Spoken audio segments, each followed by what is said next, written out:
Donald Trump derrota Lula de forma humilhante e com isso ele dá um imenso passo na direção da condenação do STF pelos seus abusos e eu vou te explicar direitinho essa história e o porquê.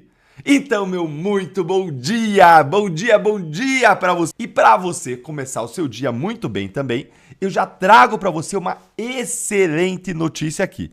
Vou te mostrar como que isso é uma grande vitória para nós da direita, com impactos profundos e significativos para a nossa luta por liberdade. Bora então para o primeiro ponto. Ele apurou que vem mais retaliação do governo Trump contra o Brasil e na semana que vem, Lorival, boa noite. Boa noite. Eu apurei que o governo Trump já tem um plano de curto e de médio prazo contra o governo brasileiro. Essa semana, a semana que vem, devem ser aplicadas novas sanções contra autoridades brasileiras, dessa vez atingindo o entorno do presidente Lula. Segundo eu apurei, o presidente Lula e a primeira-dama Janja não serão pessoalmente atingidas, mas autoridades de alto nível do Palácio do Planalto devem perder o direito ao visto nos Estados Unidos. E em seguida também devem ser adotadas novas sanções contra os ministros do STF que têm votado pelas punições ao ex-presidente Jair Bolsonaro e também às mídias sociais, às redes sociais. Essas punições devem seguir já o cardápio da Lei Magnitsky, que prevê então sanções econômicas e financeiras contra os ministros do STF, de maneira que os eventuais bens que eles tenham nos Estados Unidos sejam congelados, e também sanções secundárias, que seriam punições contra instituições, entidades e empresas que façam negócios com esses ministros do STF. Então, haveria uma tentativa de bloqueio do acesso desses ministros a serviços bancários e outros tipos de serviços proporcionados por empresas que, por sua vez, têm negócios com os Estados Unidos. Esse plano prevê, talvez num prazo um pouco mais estendido, talvez no médio prazo, o descredenciamento da embaixadora Maria Luísa Viotti Ribeiro em Washington e, na prática, a expulsão dela dos Estados Unidos, levando então a um rompimento diplomático com o Brasil. É praticamente uma declaração de guerra, uma explicitação de declaração de guerra comercial, mas quando você expulsa um embaixador, isso é muito grave. Sim, a motivação é totalmente política, não está no âmbito comercial.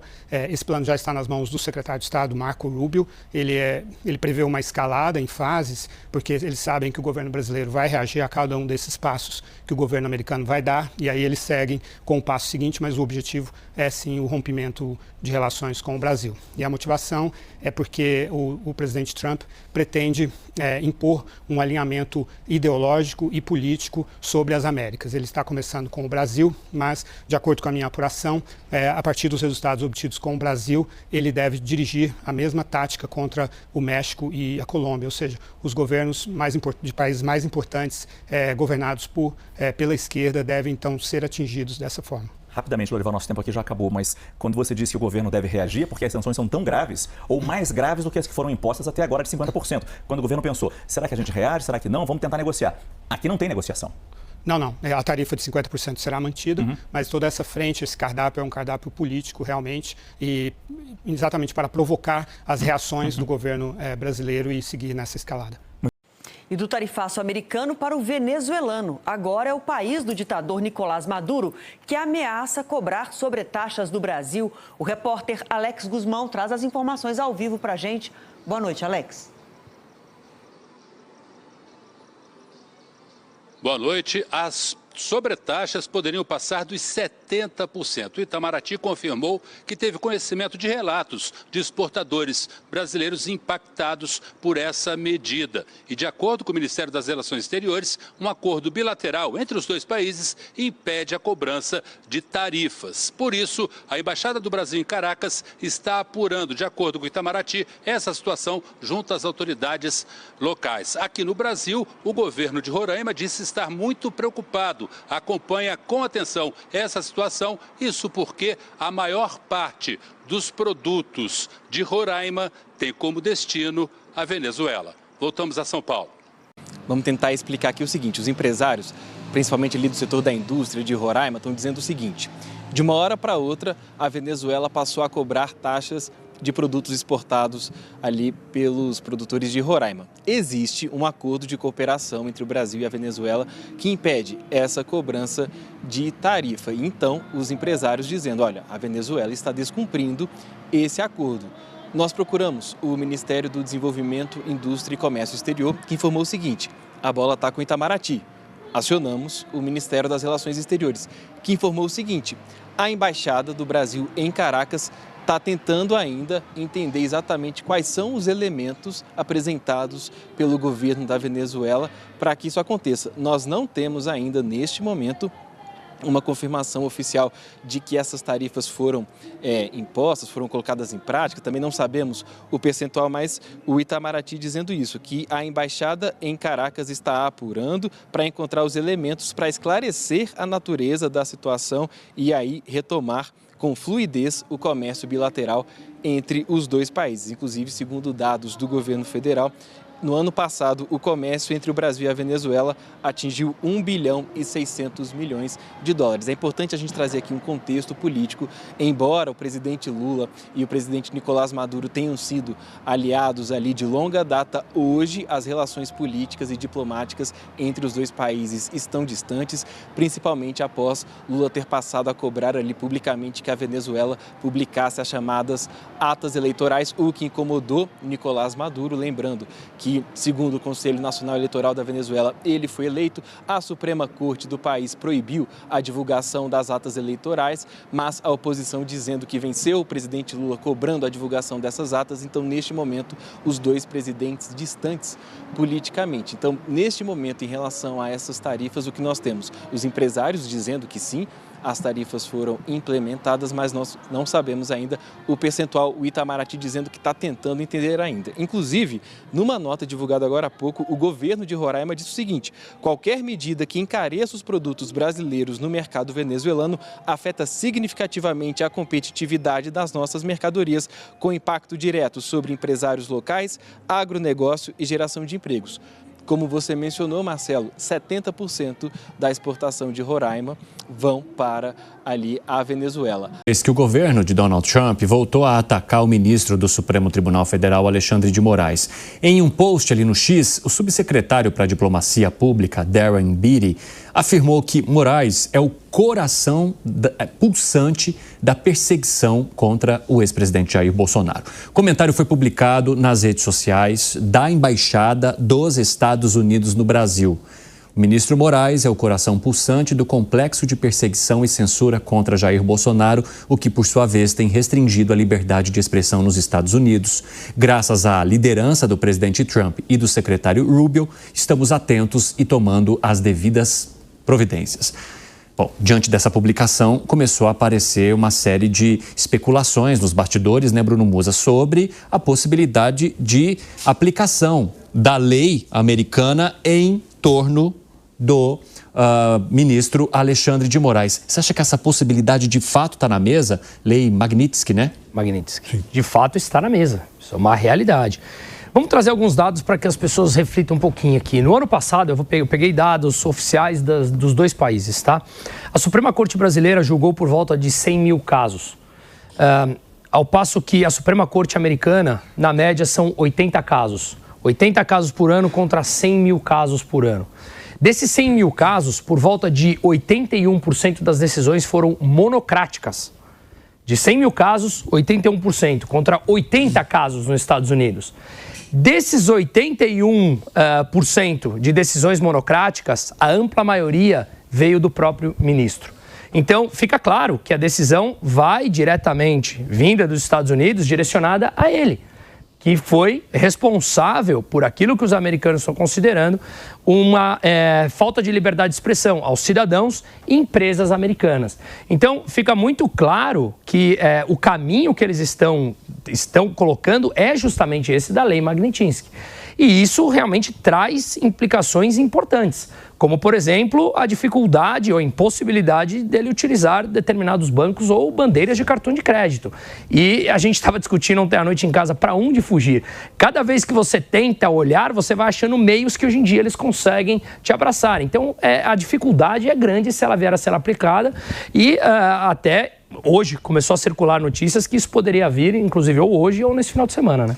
Já disse, deu uma declaração recentemente, a Raquel Craimbu flagrou essa declaração em que Trump diz o seguinte: eu não conheço ele muito bem, ele é um bom cara, mas eu não conheço, eu não sou amigo dele. Por que Trump, então, estaria fazendo tudo isso? Bom, tem lá as Big Techs, que têm uma forte influência sobre o governo e que não gostam de Alexandre de Moraes. Tem também uma espécie de teoria do espelho. Há quem diga, especialistas, estudiosos e comentaristas do governo Trump costumam dizer, tentando achar, fica todo mundo tentando achar uma justificativa para explicar o que o Trump está prestes a fazer com o Brasil, de que ele se veria em Bolsonaro. Teve a invasão do Capitólio lá, teve o 8 de janeiro aqui. Trump seria condenado, processado e condenado se não tivesse se tornado presidente dos Estados Unidos. A diferença deles para nós é que aqui existe a lei da ficha limpa, lá ele pôde se candidatar normalmente, em que então haveria ainda um aspecto subjetivo para explicar tamanha interferência, como disse a Candice Carvalho, jamais vista desde o período da Guerra Fria, num outro país latino-americano, interferindo, inclusive, no judiciário brasileiro. Tem a bronca com o BRICS também? Que me parece mais desculpa do que bronca de verdade, porque não é a primeira, nem a segunda, nem a terceira, nem a 10ª vez que o BRICS se reúne para falar da possibilidade de negociar com moeda local para além do dólar. Nem isso é novo, isso é velho. Isso remonta, inclusive, ao período pré-Trump, primeiro mandato. Então, tudo que vão tentando achar de explicação parece ser insuficiente para ajudar a compreender por que ele está prestes a provocar esse forte abalo no Brasil, com repercussão na economia do país dele dessa forma. E até agora nós não vemos nenhum sinal de recuo, infelizmente. Exato. Olha só o que aconteceu. Eu estava verificando a decisão, a última decisão, né, porque foram várias nos últimos dias do ministro Alexandre de Moraes, em relação às cautelares do presidente Bolsonaro. E aí o que eu observei entrando agora há pouco no processo? Que houve uma alteração na decisão das cautelares. Ontem todo mundo pôde observar que o ministro Alexandre de Moraes, eu acho que no momento ali, com os ânimos exaltados na hora de prolatar a decisão, cometeu diversos erros de português, e o mais famoso, né, que foi divulgado aí pela imprensa, foi a substituição, né, do mas pelo mais. E aí entrei agora na decisão para ler novamente, e tem uma outra decisão no lugar, corrigida. E aí eu fiquei na dúvida, eu falei, isso aqui é possível? E fui verificar o processo, se existia ali uma certidão que mostrasse que essa decisão foi trocada, e não, simplesmente a decisão com o erro de português foi apagada e foi colocada uma nova decisão no lugar, e isso é gravíssimo, porque, veja bem, quando há uma decisão judicial que ela tem algum erro, que a gente chama de erro material, algum erro ali óbvio, né, evidente, o Código de Processo Penal, lá no artigo 494, inciso 1º, ele diz que é possível o juiz alterar essa decisão. O texto da lei diz assim, publicada a sentença, o juiz só poderá alterá-la, aí o inciso 1º, para corrigir-lhe de ofício ou a requerimento da parte. Então ele pode corrigir de ofício inexatidões materiais ou erro de cálculo. Então ele poderia fazer essa correção, mas ele precisaria certificar, olha, essa decisão tem erro material e eu estou corrigindo este trecho da decisão, ou eu estou desentranhando dos autos essa decisão que está com erro e estou prolatando uma nova decisão. E não foi o que aconteceu. Ele simplesmente foi apagada a decisão anterior e colocada uma nova decisão no lugar. Isso não pode acontecer. Dentro do processo jurídico, você precisa obedecer à formalidade. Veja bem, vamos supor que esse processo fosse físico, que fosse aqueles processos manuais, né, de papel. Então, o que acontece? Seria a mesma coisa que um juiz prolata uma decisão, o advogado vai lá, tem ciência da decisão, vê ali o que foi que aconteceu, e aí depois que o advogado vai embora, com a ciência daquela decisão anterior, o juiz vai lá, arranca a página do processo e coloca outro no lugar com uma decisão diferente. Isso não pode acontecer. Isso viola uma série de direitos e isso é, inclusive, crime de responsabilidade passível de impeachment do ministro Alexandre de Moraes. Lá na Lei 10.079, que é a lei do impeachment, no artigo 39, no item 1, fala que são crimes de responsabilidade dos ministros do Supremo Tribunal Federal alterar por qualquer forma, exceto por via de recurso, a decisão ou voto já proferido em sessão do tribunal. Então, o ministro deu seu voto, deu a sua decisão e depois foi lá e alterou. Isso viola também os direitos humanos. Lá na Declaração de São José da Costa Rica, no seu artigo 8º, no item 5, fala que o processo penal ele deve ser público. Ou seja, se está acontecendo um julgamento e o ministro precisa fazer alguma alteração, ele precisa demonstrar que aquela alteração foi realizada. Por quê? Porque se isso não acontecer, quem garante que esse tipo de alteração não foi realizado em outras decisões e com outros fundamentos? A princípio, a correção foi apenas de um erro de português. Mas e se ele quiser alterar um trecho da decisão? Se ele quiser alterar o fundamento de uma decisão? Como que nós vamos ficar sabendo? Como que a sociedade vai ter a publicidade desse ato? Então, isso é uma denúncia gravíssima. A gente já viu aí essa semana as denúncias da defesa do Felipe Martins dizendo que houve uma alteração, uma edição no vídeo da sessão do julgamento, que é algo absolutamente absurdo. É um caso seríssimo de manipulação do processo judicial e nós precisamos ficar atentos e tomar providências. Porque se o ministro fez isso para ocultar o seu mau português, imagino que ele não faria para ocultar os seus crimes. Perfeito, doutor. Inclusive, eu vou pegar esse gancho. As ações, as opções que estão na mesa contra o regime que eu tenho ouvido são assustadoras, a ponto de fazer com que a lei Magnitsky deixe saudade. Sem mais delongas, eu falei mais cedo no programa que o cancelamento dos vistos dos ministros do STF e seus familiares e Paulo Gonet foi apenas o início das sanções americanas contra o regime. A partir da dobrada de aposta que a gente viu agora como parte do Alexandre de Moraes, e a gente já viu também como essas sanções já estão causando um racha no STF, resta a seguinte pergunta: como o Trump vai reagir? E a gente tem dois caminhos aqui. Nós temos sanções tradicionais, individuais, e nós temos as opções nucleares, diplomáticas e econômicas. E eu falei um pouco sobre isso ontem no Inteligência Limitada. Eu vivo chamando de inteligência artificial, mas é por hábito, né? Mas eu falei ontem no Inteligência Limitada que os Estados Unidos operam sob um paradigma chamado DIME. DIME é o nome de uma moedinha aqui nos Estados Unidos. Mas DIME é um acrônimo para diplomacia, inteligência, militar e economia.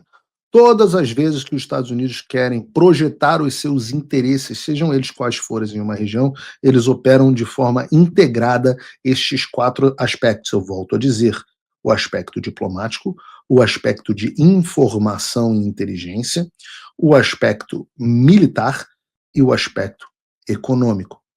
Vejam, Donald Trump já ativou o aspecto diplomático, ainda não ativou o aspecto de informação e inteligência, não completamente, ainda não ativou o aspecto militar e está parcialmente, já ativou o aspecto econômico. Então, a resposta à pergunta que todos estão esperando é que eu não sei. Será? Não sei porque ninguém sabe. Nem as pessoas da Casa Branca sabem, nem as pessoas do Departamento de Estado sabem. Só Donald Trump sabe como vai agir em relação ao Brasil. O que eu posso dizer é o que vem sendo discutido e também como Trump agiu em algumas situações similares. Vejam, o Brasil comprou briga em todas as direções com os Estados Unidos e com seus aliados, e eu quero começar essa análise fazendo um paralelo com um caso mais parecido e que foi até menos severo do que o caso brasileiro. E eu vou dar o exemplo da África do Sul. Segundo noticiou o Wall Street Journal, devido ao seu alinhamento com o eixo do mal composto por China, Rússia e Irã, a sua postura anti-Israel, a sua corrupção sem freio e a perseguição violenta dos fazendeiros brancos, a África do Sul recebeu as seguintes sanções dos Estados Unidos: suspensão da ajuda financeira dos Estados Unidos à África do Sul em fevereiro, expulsão do embaixador do país em março, negativa do visto, o cancelamento do visto do enviado especial da África do Sul nos Estados Unidos em maio, sinalização americana de que os Estados Unidos podem se opor à reautorização de um importante programa comercial regional, e nessa semana o secretário do Tesouro, Scott Bessent, não compareceu à reunião dos ministros das finanças do G20 na África do Sul. Ainda segundo o The Wall Street Journal, essas ações refletem o status de pária que a África do Sul passou a ter em Washington. Isso foi o que aconteceu com um país infinitamente menos importante, um dos membros do BRICS, né, menos importante em termos econômicos, diplomáticos e estratégicos que o Brasil. E se assim foi com a África do Sul, o Brasil também se tornou um pária em Washington. Logo de cara, a gente vê que as consequências do Brasil foram muito piores do que para a África do Sul. Afinal, não foi só um enviado especial que teve o visto negado, mas quase totalidade do Supremo Tribunal Federal e seus familiares que tiveram seus vistos cancelados. E se na África do Sul o Trump anunciou uma tarifa de 30%, no Brasil ele já começou com uma de 50%, com os senadores americanos ameaçando novas tarifas entre 100% e 500%. Então nós temos que dizer que as consequências do Brasil até agora foram mais severas do que a da África do Sul, o que me leva a um segundo ponto de análise. E agora eu quero falar do caso da Colômbia. Em 26 de janeiro desse ano, depois da Colômbia, do Gustavo Petro, amigo do Lula, comunista, guerrilheiro, proibir a aterrissagem de 2 voos vindos dos Estados Unidos que carregavam imigrantes ilegais deportados, o Trump anunciou que deu a seguinte diretiva aos membros da sua administração como forma de retaliação à Colômbia. E eu vou citar aqui ipsis literis. Essas são as diretrizes. Tarifas emergenciais de 25% sobre todos os produtos que entram nos Estados Unidos. Em uma semana, as tarifas de 25% serão elevadas para 50%. Proibição de viagem e revogação imediata de visto de autoridades do governo colombiano, bem como de todos os seus aliados e apoiadores. Sanções de visto a todos os membros do partido, familiares e apoiadores do governo colombiano. Inspeções reforçadas pela alfândega e proteção de fronteira em todos os cidadãos e cargas colombianas por razões de segurança nacional. Imposição total de sanções do IEPA, Lei de Poderes Econômicos e Emergência Internacional, sobre o Tesouro, o sistema bancário e o setor financeiro. Vejam, esse último é muito grave.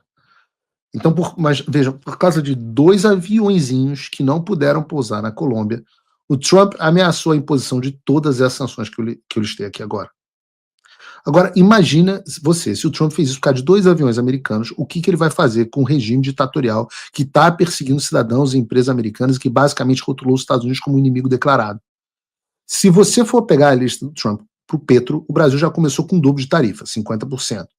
E no Brasil começou em 50%, o Lindsey Graham, que é um importante senador aqui, diz que pode ir até 500%. A proibição de viagem e revogação imediata dos vistos da autoridade também já aconteceu. Aconteceu para o Supremo, aconteceu para a PGR. Restam, então, sanções de visto a todos os membros do braço político do regime, bem com os seus familiares e apoiadores, alô Polícia Federal, alô funcionários do TSE, alô pessoas ligadas ao PT, a inspeção reforçada em todos os cidadãos e cargos brasileiros que tentem entrar nos Estados Unidos, alô você que está querendo viajar para os Estados Unidos, e a imposição de sanções econômicas, bancárias e financeiras através do AIPA, do IEPA, ou da Lei Magnitsky. E eu volto a repetir aqui, essas foram as opções ventiladas por causa de 2 aviõezinhos. E o que eu tenho ouvido aqui nos Estados Unidos é assustador. O que eu posso dizer a vocês, que é a minha aposta, Paulo, eu fiz essa aposta ontem no Inteligência Limitada, é que o próximo passo que nós teremos serão, e até onde eu sei isso está muito em breve, eu continuo insistindo, e eu acho que eu errei pouco até agora, e operação do chat, mas vamos lá. A minha aposta até agora é que o Alexandre de Moraes sofrerá sanções Magnitsky no futuro próximo. Essas sanções podem ou não, num primeiro momento, serem acompanhadas das sanções ao escritório da Viviane Barça de Moraes, que é a esposa do Alexandre de Moraes. Podem ou não. Vamos ver o que eles vão fazer. Minha aposta é sanções no Alexandre, acompanhadas, pelo menos não necessariamente no primeiro momento, mas logo em seguida, na Viviane Bastos de Moraes. A partir daí, vai se aguardar a resposta do regime brasileiro. O que nós sabemos sobre a resposta do regime brasileiro? Que o Alexandre vai dobrar a aposta e reagirá com truculência, mas ele está ficando sem opções, e que o Lula fará cagadas diplomáticas. Se isso continuar escalando, nós teremos gradualmente outros ministros sendo alvo de sanções Magnitsky. Paulo Gonet não é ministro, mas seria um ótimo candidato. Eu diria que logo em seguida viria o presidente da corte, o ministro Barroso. Eu diria que logo em seguida viria o decano da corte, Gilmar Mendes. Todos eles com os seus familiares. Mas vejam, eu falei sobre a doutrina Daim aqui. Então, essas ainda são ações no campo diplomático e econômico. Mas há muitas outras que podem ser feitas. Por exemplo, sanções aos bancos brasileiros, sanções relacionadas a pesquisas, sanções relacionadas a comércio, embargos a empresas brasileiras, restrições do Brasil a determinadas linhas de crédito internacional, restrições do Brasil a determinados privilégios do sistema financeiro internacional. O que eu quero dizer com isso é que esse é o caso onde a floresta inteira vai queimar. Então eu digo a vocês, com dor no coração, que nós estamos em um ponto de decisão para o país. Nós estamos no ponto de decidir para onde vamos. E eu acho que a elite do Brasil ainda está muito tardia em entender os meios de ação que dispõem os Estados Unidos da América.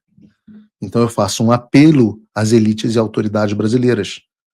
O que está por vir, seja lá o que for, a floresta inteira queimada pode ser evitada. E eu estou mais do que disposto a impedir que a floresta queime. Para isso vocês precisam dar o primeiro passo. É só o primeiro. Não estou dizendo que vai resolver. É o primeiro passo para sentar na mesa de negociação. Se você joga pôquer, na maioria dos torneios de pôquer, para você sentar na mesa, você tem que comprar um cacife. Se você quer comprar o cacife para sua embaixadora parar de tomar porta na cara, e para você sentar, e eu faço questão de fazer isso pessoalmente, se você quer comprar o cacife, você senta na mesa aprovando, deixando que o Congresso aprove uma anistia ampla, geral e restrita. Esse é um ótimo primeiro passo. Um segundo passo é uma legislação que garanta a liberdade de expressão, especialmente online. Eu chamo de Bill of Rights online. Um Bill of Rights, uma carta dos direitos da liberdade de expressão online, que é algo que reverta a decisão esquizofrênica do Supremo Tribunal Federal sobre o Marco Civil da Internet. E o terceiro item, que é inevitável, é a responsabilização dos agentes públicos que abusaram do poder. E neste caso, nós achamos que pode ser que o caminho seja utilizar o Alexandre como um bode expiatório. Sim, é verdade, ele não agiu sozinho. Sim, é verdade. O ministro Fux deveria, por direito, ter tido seu visto cancelado. Mas a gente resolveu dar um voto de bondade a ele, um voto de boa-fé. E ele agiu, comprovando que nosso voto de boa-fé estava na direção correta. Mas a verdade é que quase todos os outros ministros têm razões para serem sancionados de uma forma ou de outra. Eu digo aos senhores, e vou repetir, as opções que estão na mesa contra o regime que eu tenho ouvido são assustadoras, a ponto de fazer com que a lei Magnitsky deixe saudade. E eu não sei o que o presidente Trump fará. Vejam, falaram para mim, Paulo, esse negócio do GPS que está circulando é verdade? Eu falo assim, olha, eu nunca ouvi essa questão do GPS, mas o que eu ouvi, e eu vou dar aspas aqui de uma pessoa da Casa Branca, at this point, all the options are on the table. Que significa, a esta altura, todas as opções estão na mesa. E eu vou dar uma informação aqui para vocês que eu recebi agora, um pouco antes de entrar no ar. Daqui a pouco a imprensa pode verificar ou não, porque eu já entreguei para jornalistas muito mais competentes que eu ouvi que o Alexandre de Moraes está, neste momento, em Roma. Eu não sei o que ele foi fazer em Roma, parece que dormiu confortavelmente com a família dele na embaixada de Roma no Brasil, muito interessante, nesse momento onde o Brasil está pegando fogo, onde o Michel Temer está fazendo o vídeo. O Alexandre está em Roma. Eu quero perguntar o que o Barroso está fazendo junto com o Alexandre de Moraes lá no consulado brasileiro em Roma. E a outra pergunta que eu tenho a fazer pro Alexandre de Moraes é a seguinte: Alexandre de Moraes, por que você está conversando com o Daniel Valente Dantas, o banqueiro? E por que você está querendo fazer conta no Emirados Árabes? Na verdade é Dubai, né? Eu peço a você que envie esse programa para as pessoas. Envie nos seus grupos, envie para os seus parentes, envie para os seus amigos, mas principalmente para os inimigos, porque esse é o Paulo Figueiredo Show. O Alexandre surtou. O Alexandre surtou. E eu vou dar uma informação aqui para vocês que eu recebi agora, um pouco antes de entrar no ar. Daqui a pouco a imprensa pode verificar ou não, porque eu já entreguei para jornalistas muito mais competentes que eu ouvi que o Alexandre de Moraes está, neste momento, em Roma. Eu não sei o que ele foi fazer em Roma, parece que dormiu confortavelmente com a família dele na embaixada de Roma no Brasil, muito interessante, nesse momento onde o Brasil está pegando fogo, onde o Michel Temer está fazendo o vídeo.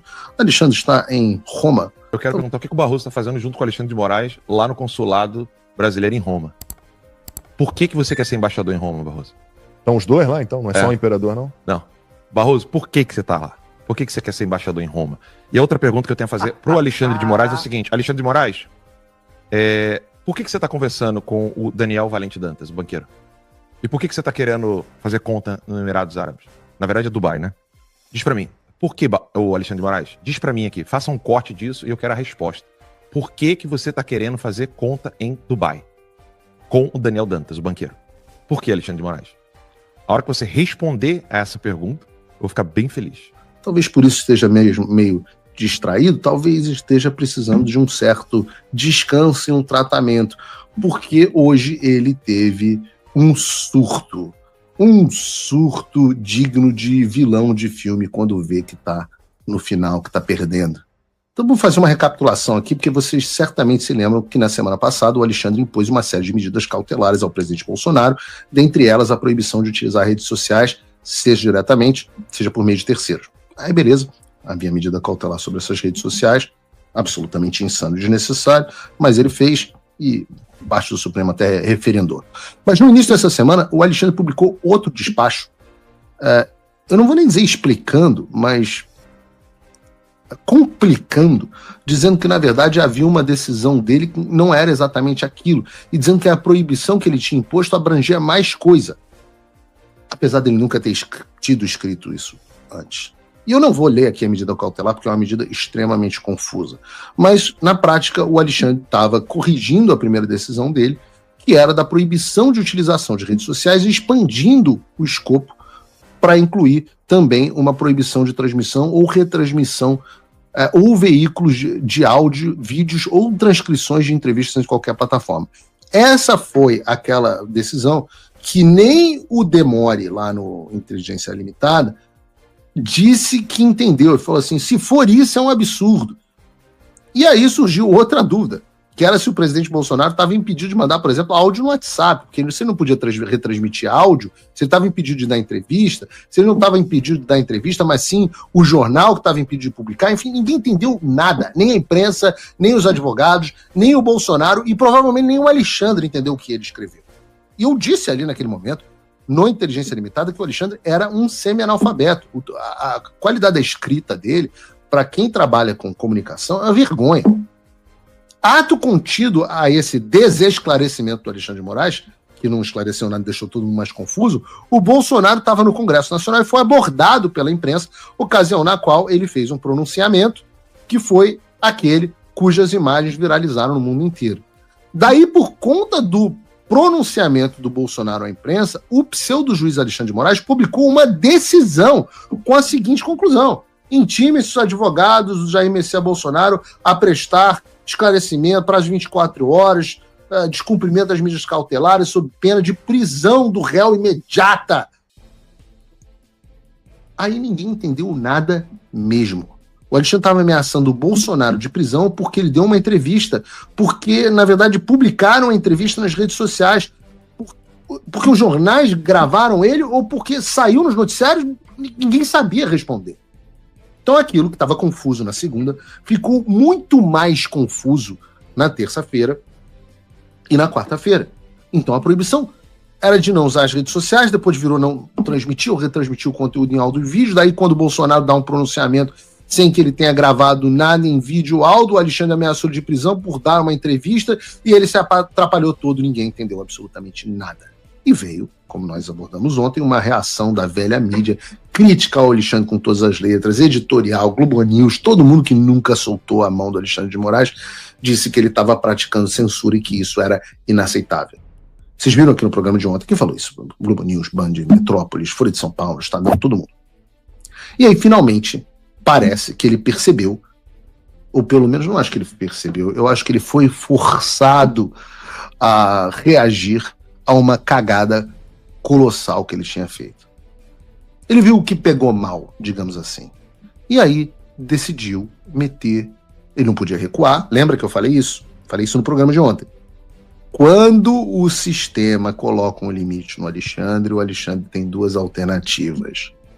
Ou ele se limita e perde poder, ou ele dobra a aposta e tem que... o sistema acaba se livrando dele mais cedo ou mais tarde. E dentre essas duas opções, o Alexandre tentou meter uma terceira, que foi um somebody love, o famoso foi mal, tava doidão.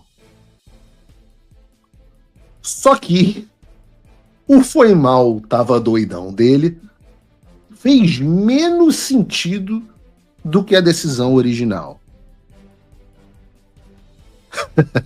Eu vou ler com vocês alguns trechos, porque ela tá, gente, é inacreditavelmente mal escrita. Então, não se sinta mal se você não entender. Hoje de manhã, aliás, os advogados me mandaram essa decisão e a imprensa naturalmente veio. Você leu a decisão, Paulo? A Folha me perguntando, UOL, você leu? E eu falei assim, eu já li 3 vezes, eu não entendi, eu vou ligar para o advogado. Liguei para o advogado, falei assim, doutor, o senhor entendeu essa decisão? Pode me explicar? Ele falou assim, já li 2 vezes e também não entendi. A conclusão que eu cheguei é que eu ia ter que fumar uma pedra de crack para entender o que estava escrito, porque, assim, de cara, eu bebo muito pouco e não uso nenhuma droga. Então, assim, de cara ficou difícil para mim entender o que está escrito. Eu vou ler uns trechos para vocês, cada um se vire aí, cada cachorro que lamba a sua. Vocês que se entendam, eu vou ler aqui para vocês. Em face da necessidade de cessação desse ilícito modus operandi e, consequentemente, da continuidade da prática delitiva, foi imposta a medida cautelar de proibição de utilização de redes sociais diretamente ou por intermédio de terceiros. Esclarecida na decisão de 21/7/2025, com a proibição de utilização de redes sociais de terceiros para veicular transmissões, retransmissões ou veículos de áudios, vídeos ou transcrições de entrevistas em qualquer das plataformas, Caps Lock, como meio de burlar a medida, como constatou expressamente na decisão, não podendo, abre aspas, não podendo o investigado se valer desses meios para burlar a medida. Isso tudo que eu li até agora é uma frase. Lembra da tia Maricota? Frase, oração e período, você não construir períodos muito longos e tal. O Alexandre não fez essa aula, ele acabou de fazer uma frase que tinha 17 parágrafos. Em momento algum, Jair Bolsonaro... Respirei. Ponto. Em momento algum, Jair Messias Bolsonaro foi proibido de conceder entrevistas ou proferir discursos em eventos públicos ou privados, respeitados os horários estabelecidos nas medidas restritivas. A sua parte que eu entendi. Eu falei, então não foi proibido. Beleza. Até aqui o Alexandre está falando, que ele disse que ele disse e não ameaçou o Bolsonaro de prisão pelo que ele, na verdade, ameaçou.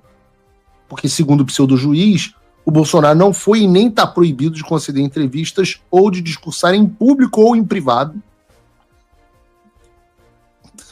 Eu não sei o que é discursar em privado, deve ser alguma coisa que os loucos fazem, desde que o momento em que essas sejam feitas sejam compatíveis com o horário do recolhimento imposto pelas cautelares anteriores. Mas aí vem o próximo parágrafo, onde ele já desfaz tudo o que disse, e escreve assim: a explicitação da medida cautelar imposta no dia 17/7 pela decisão do dia 21/7 deixou claro que não será admitida a utilização de subterfúgio para manutenção da prática de atividades criminosas com a instrumentalização de entrevistas ou discursos públicos, como, abre aspas, material pré-fabricado para posterior postagem nas redes sociais de terceiros previamente coordenados. Isso era uma frase. Eu entendi dessa frase que Bolsonaro não está proibido da entrevista ou discussar em público ou em privado. Não sei o que significa essa porra, mas se alguém, um deputado da base ou um jornalista, pegar a entrevista que ele deu ou um discurso que ele falou e publicar em algum lugar, aí o Bolsonaro estaria descumprindo a entrevista, a medida cautelar, e poderia ser preso. Então, o Bolsonaro pode ser preso pela conduta de terceiros, em relação ao que o próprio Alexandre disse que era permitido. Som na caixa, Bruno. Que isso, elas estão descontroladas. Que isso, elas estão descontroladas.